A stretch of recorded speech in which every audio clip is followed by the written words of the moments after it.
प्रिय विद्यार्थियों, आज हम अध्याय फर्स्ट पढ़ रहे हैं सूरदासी के पद। इस अध्याय 1 में सूरदासी के 4 पद दिए गए हैं और चारों ही पद उनके भ्रमर गीत प्रसंग से संबंधित है। सूरदास जी की एक बहुत ही प्रसिद्ध रचना है सूर सागर। इस सूर सागर में ही भ्रमर गीत प्रसंग है और उसी सूर सागर के भ्रमर गीत प्रसंग से ये फर्स्ट अध्याय में, पहले अध्याय में 4 पद लिए गए हैं सूरदास जी के भ्रमर गीत प्रसंग से, और सूर सागर इनकी जो रचना है वहाँ से लिए गए हैं। यहाँ भ्रमर गीत, भ्रमर उद्धव जी को संबोधित करके कहा गया है। उद्धव जी गोपियों को योग साधना, निर्गुण भक्ति का संदेश देने आए हैं, सिखाने आए हैं, लेकिन गोपियाँ उसे अस्वीकार कर देती है। कहती है हम निर्गुण भक्ति से या तुम्हारा जो योग साधना का ज्ञान है उससे दीक्षित नहीं होना चाहती हैं, हम तो सगुण भक्ति में ही रहना चाहती हैं, सगुण भक्ति ही हमें पसंद है, हम भगवान कृष्ण से ही प्रेम करती हैं और करती रहेंगी। तो ये जो प्रसंग था वो भ्रमर गीत प्रसंग है और वहीं से संबंधित है ये। इस भ्रमर गीत प्रसंग में स्पष्ट होता है कि गोपियाँ उद्धव जी के योग संदेश को या निर्गुण भक्ति के संदेश को ग्रहण नहीं करती है, स्वीकार नहीं करती है, अर्थात निर्गुण भक्ति पर सगुण भक्ति की श्रेष्ठता सिद्ध हो रही है। दूसरी बात है कि यहाँ प्रेम भक्ति की भी स्थापना हो रही है, एक प्रेम भाव की भी स्थापना हो रही है। हम वाचन करते हैं, ऊधो तुम हो अति बड़भागी, अपरस रहत स्नेह दगाते, नाहिन मन अनुरागी, पूर्णी पात रहत जल भीतर, तारस देह न दागी। जो जल माह तेल की गागरी, बूंद ने ताको लागी, प्रीति नदी में पाव न बोर्यो, दृष्टि न रूप परागी, सूरदास अबला हम भोरी, गुर चाटी जो पागी।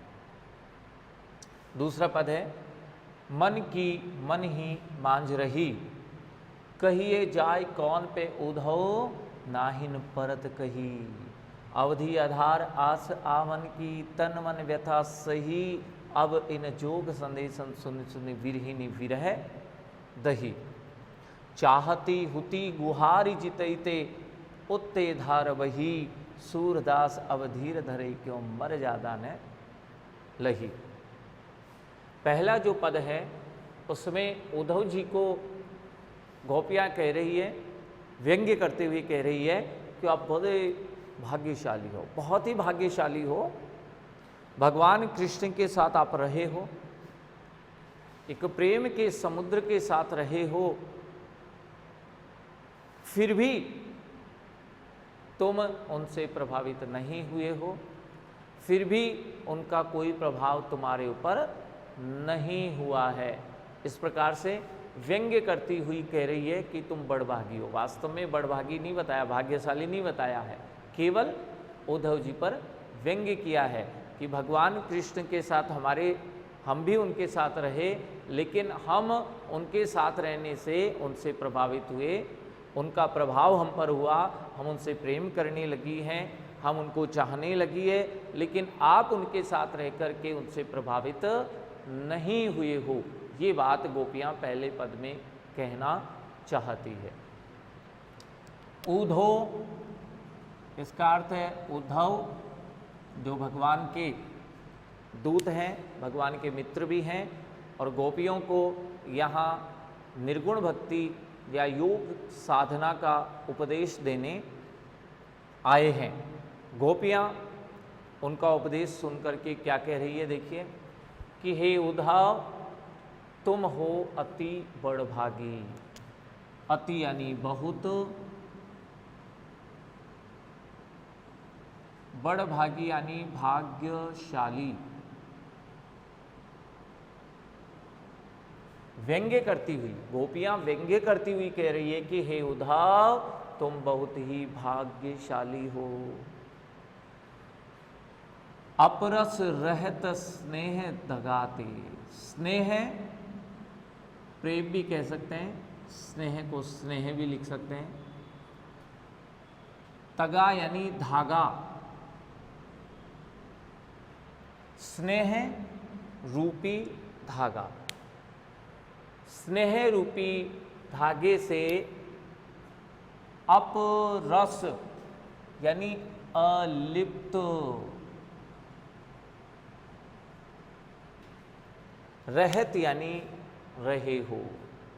हे उद्धव आप स्नेह रूपी धागे से अलिप्त रहे हो, अर्थात स्नेह रूपी जो धागा है, प्रेम रूपी जो धागा है, उससे आप अलिप्त हो, अर्थात उसमें कभी बंधे ही नहीं हो। नाहिन मन अनुरागी। नाहिन यानी नहीं, न अलग है, ही अलग है। न ही मन अनुरागी, तुम्हारा मन अनुरागी है। ना ही तुम्हारा मन अनुरागी है, अर्थात किसी से प्रेम करता है। तुम्हारा मन भी अनुरागी नहीं है, तुम्हारा मन भी किसी से प्रेम नहीं करता है, तुम्हारे मन में भी किसी के प्रति प्रेम नहीं है।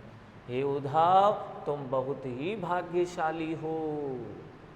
और क्यों हो?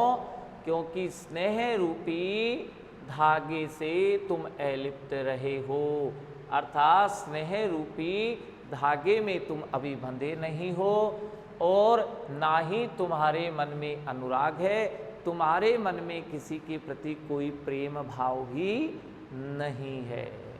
भगवान कृष्ण के साथ तुम रहे हो, फिर भी तुम प्रेम रूपी धागे से नहीं बंधे, फिर भी तुम्हारे मन में उनके प्रति अनुराग नहीं है, प्रेम नहीं है। व्यंग्य करती हुई कह रही है तुम बहुत बड़े भाग्यशाली हो। पुरैनी पात उदाहरण से समझा रही है। पुरैनी पात रहत जल भीतर। पुरैनी यानी कमल, पात यानी पत्तियां,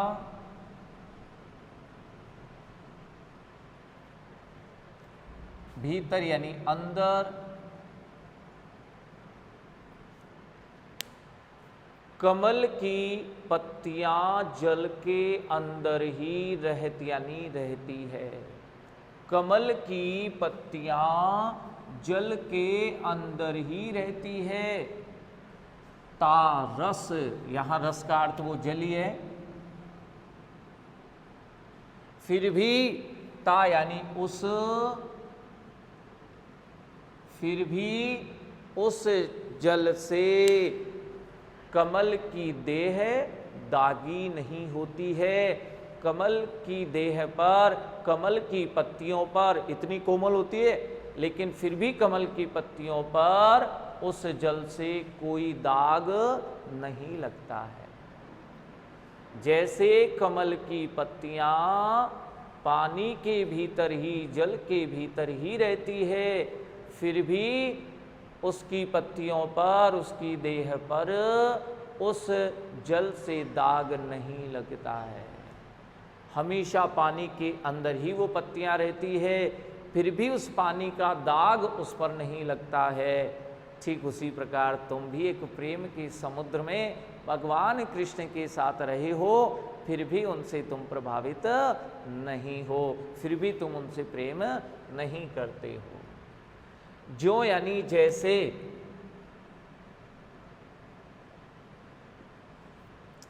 जैसे जल माह, माह का अर्थ भी होता है अंदर।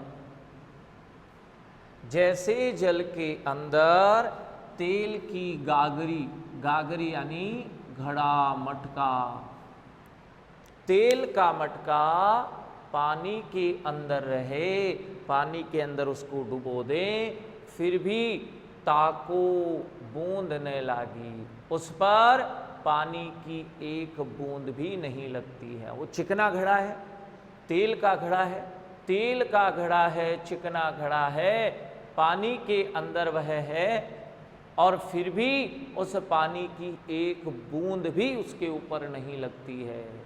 ए उद्धव, तुम भी उस चिकने घड़े की तरह हो, तुम भी उस तेल के घड़े की तरह हो कि वो पानी में रहता है, फिर भी पानी की बूंद उस पर नहीं लगती है। इसी प्रकार तुम भगवान कृष्ण के साथ रहे हो, फिर भी उनका कोई प्रभाव तुम पर नहीं पड़ा है, फिर भी तुम उनसे प्रभावित नहीं हुए हो। प्रीति नदी में पाव न बोर्यो, प्रीति नदी, प्रेम रूपी नदी, प्रेम रूपी नदी, यहाँ पर रूपक अलंकार भी है।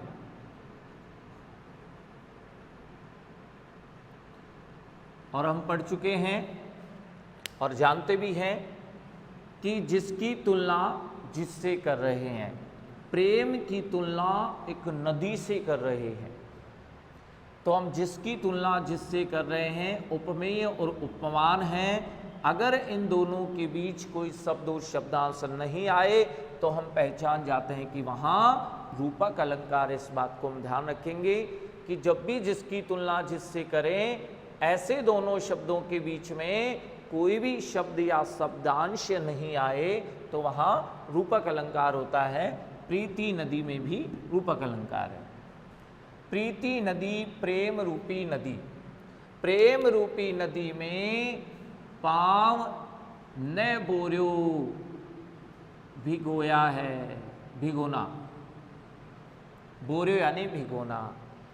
उस प्रेम रूपी नदी में तुमने अपने पांव नहीं भिगोए हैं, कभी प्रेम रूपी नदी में तुमने पांव नहीं रखे।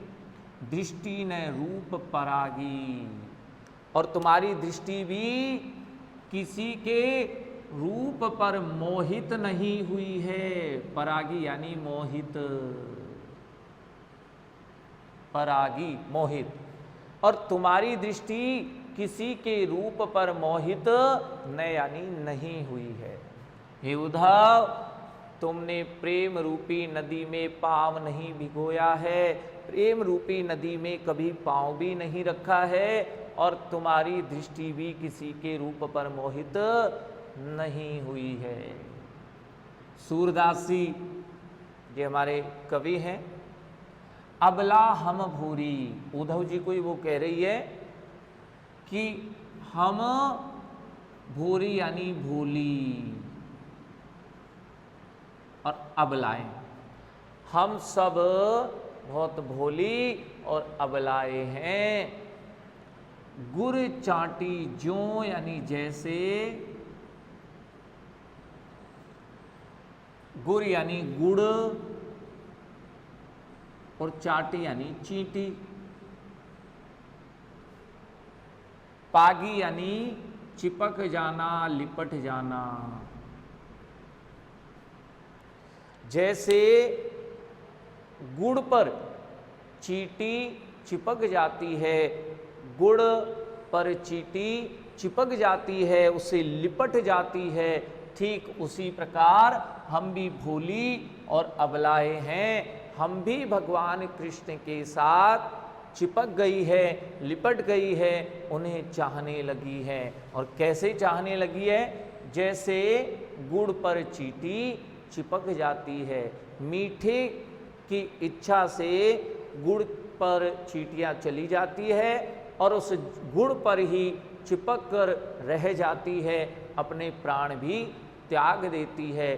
ठीक उसी प्रकार हम भी भगवान कृष्ण से प्रेम और स्नेह करती हैं। हम भी अपने प्राण ही न्योछावर क्यों नहीं हो जाए, उनका साथ हम छोड़ने वाली नहीं है। दूसरा पद है मन ही मांझ रही। गोपियाँ कह रही है कि हे उद्धव, हमारे तो मन की बात माँ यानी अंदर, मन के अंदर ही रह गई। हमारे मन की जो बात थी वो मन के अंदर ही रह गई है। हम भगवान कृष्ण को कितना चाहती हैं, हम भगवान कृष्ण के जाने के बाद यहाँ किस तरह से व्यथित हो गई हैं, किस तरह से बेचैन हो गई हैं।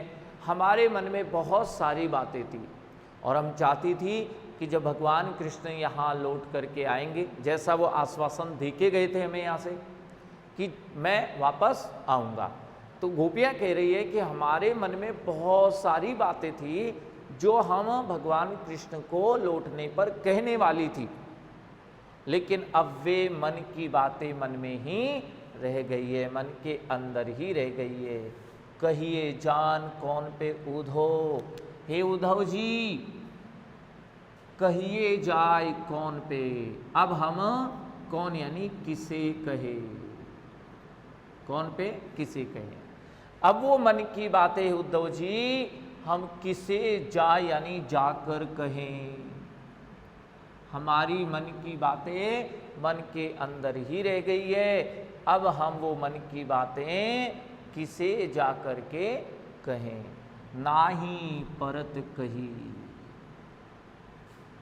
और न ही वे बातें अब परत कही यानी सहन हो रही है।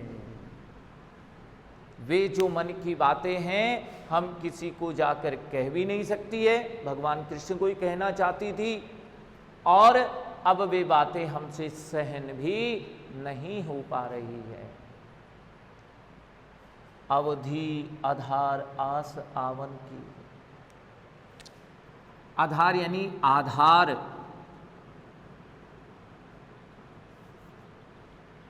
आश यानी आशा, आवन की यानी लौटने की।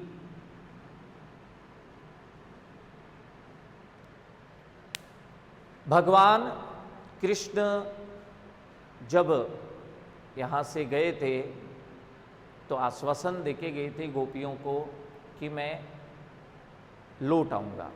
तो गोपियाँ कह रही है कि उनके लौटने की जो अवधि थी, उनके लौटने की जो आशा थी, वही हमारा आधार थी। तन मन व्यथा सही, व्यथा यानी पीड़ा। हमारे तन यानी शरीर, हमारे शरीर और मन की जो पीड़ा थी, हमारे शरीर की और मन की जो पीड़ा थी, वो हमने भगवान कृष्ण के लौटने की आशा और अवधि के आधार पर ही हमने हमारे शरीर और मन की पीड़ा को सहा है। इतने दिन हम सह रही थी, किस आधार पे सह रही थी कि भगवान कृष्ण लौटेंगे ऐसी हमें आशा थी, और एक अवधि थी, वो भी हमारे लिए एक आधार थी कि भगवान कृष्ण इतने समय बाद लौटेंगे। तो लौटने वाली अवधि और उनके लौटने की आशा, इसी आधार पर हमने अपने शरीर और मन की व्यथा को सह लिया था, सहन कर लिया था। अब इन जोग संदेशनी, जोग यानी योग, हे उद्धव अब तुम्हारे इन योग संदेशों को सुनकर, सुनी सुनी एक ही पद दोबारा आ गया है, ऐसी स्थिति में पुनरुक्ति प्रकाश अलंकार होगा। पुनरुक्ति प्रकाश अलंकार।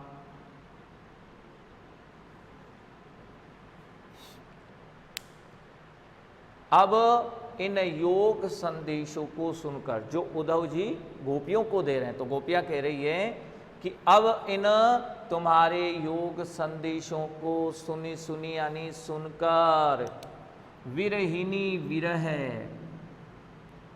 विरह रूपी व्यथा पीड़ा,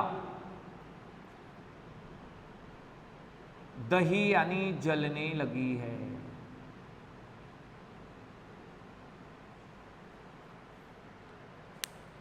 हे उद्धव, अब तुम्हारे इन योग संदेशों को सुनकर विरह रूपी व्यथा हमारी जलने लगी है, जागृत हो गई है, जलने लग गई है।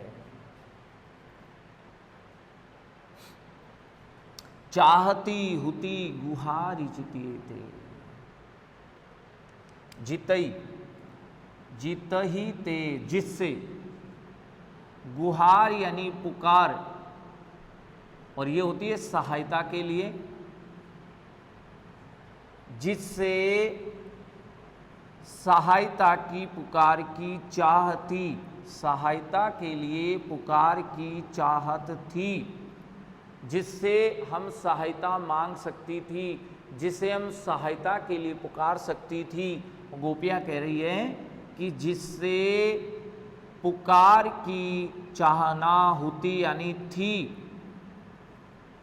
जिससे पुकार की चाहत थी, जिससे हम सहायता के लिए पुकार सकते थे, उतते उतते उसी से, धार यानी धारा, और कौन सी धारा? योग संदेश की धारा।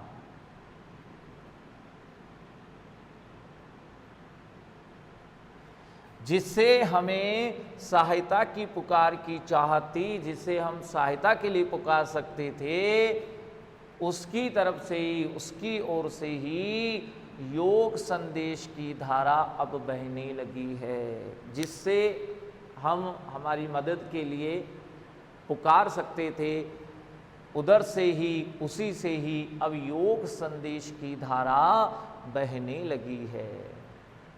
सूरदास जी हमारे कवि हैं। अब धीर धरे क्यों, वो गोपियाँ कह रही है कि अब हम कैसे, धीर यानी धैर्य, अब कैसे धरई यानी धारण करें, अब हम कैसे धैर्य धारण करें, मर्यादा न रही, मर्यादा यानी मर्यादा, न लही यानी नहीं रही है। भगवान कृष्ण ने तो अब कोई मर्यादा ही नहीं रखी है, कोई मर्यादा नहीं रही है। हम भगवान कृष्ण से इतना स्नेह करती हैं, फिर भी भगवान कृष्ण हमारी तरफ ध्यान नहीं दे रहे हैं, तो अब कोई मर्यादा ही नहीं रही है, और हम अब धैर्य कैसे धारण करें। वो गोपियाँ उद्धव जी से कह रही है कि हम अब अधीर हो चुकी है, अब हमारा धैर्य भी टूट चुका है, क्योंकि जिससे सहायता की पुकार हम कर सकते थे, जिसको मदद के लिए पुकार सकते थे, उन्हीं ने तुम्हें भेज दिया योग संदेश की धारा बहाने के लिए, तो उन्होंने सारी मर्यादाएं अब तोड़ दी है, अब कोई मर्यादा उनकी नहीं रही है। अब हम धैर्य कैसे धारण करें, हमारा भाई धैर्य अब टूट गया है।